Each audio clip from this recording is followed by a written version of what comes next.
Word study. As of late, what's been going around in the body of Christ inspired me to do a word study on the word torment. Only because understanding the words is really good. And it surprised me, the concordant definition, so you'll see that it doesn't really even mean torment. It's misconstrued.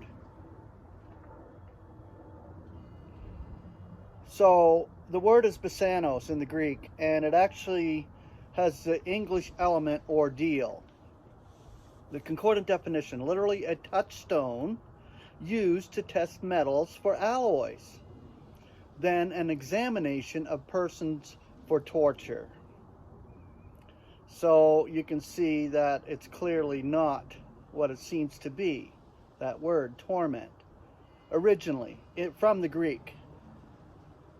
And that's a good thing to know. The scripture references, I'm going to go through all of them here. It's not a lot, so just bear with me. I'm not the most excellent, articulate reader.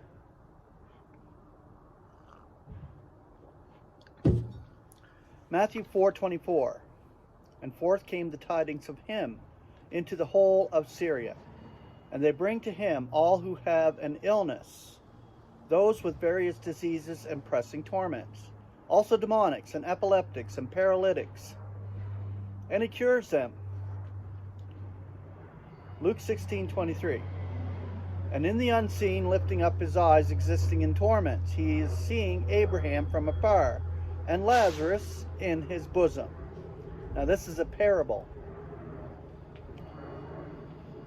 Matthew 8:6, and saying, Lord, my boy is prostrate in the house, a paralytic, dreadfully tormented. Matthew 8:29, and lo, they cry, saying, what is it to us and to thee, Son of God? Didst thou come here to torment us before the season? Matthew 14:24, now the ship was already many stadia away from the land, in the midst of the sea, being tormented by the billows, for the wind was contrary. Matthew 6:48, and perceiving them tormented in rowing, for the wind was contrary to them, about the fourth watch of the night, he is coming toward them, walking on the sea, and he wanted to pass them by. 2 Peter 2:8, for the just man dwelling among them, in observing and hearing from day to day, tormented his just soul by their lawless acts. Unveiling 9, verse 5, and it was granted to them, not that they should be killing them, but that they shall be tormented 5 months, and their torment is as the torment of a scorpion, whenever it should be striking a man. Unveiling 11:10, and those on the earth are rejoicing over them and making merry, and will be sending approach presents to one another, seeing that these two prophets torment those dwelling on the earth. Unveiling 12:2, and being pregnant she is crying, travailing and tormented to bring forth. Unveiling 14:10, he also is drinking of the wine of the fury of God, blended undiluted in the cup of his indignation, and he shall be tormented with fire and sulfur in the sight of holy messengers, in the sight of the Lambkin.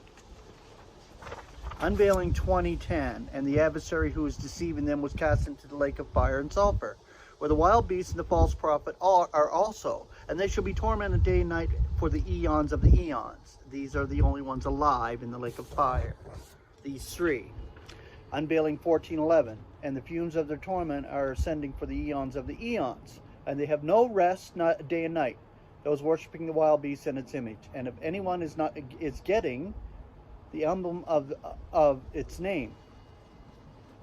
Unveiling 18:7, as much as she glorifies herself and indulges, so much torment and mourning be giving her, for she is saying in her heart, I am sitting a queen, and I am no widow, and mourning I may by no means see.